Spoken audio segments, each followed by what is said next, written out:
For new videos, please subscribe now and don't forget to hit the bell icon. Hello and welcome. Today in this video, I will show you how to pin a tab in Google Chrome.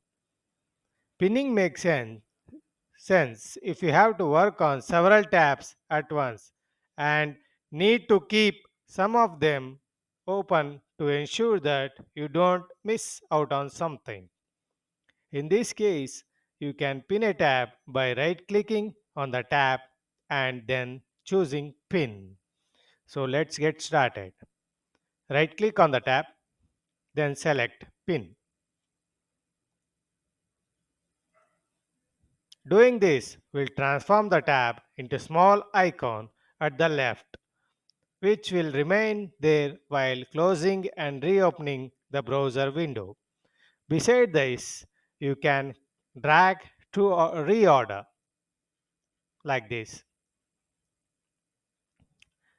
If you don't want the tab to be pinned, you can unpin it by right clicking and then selecting Unpin.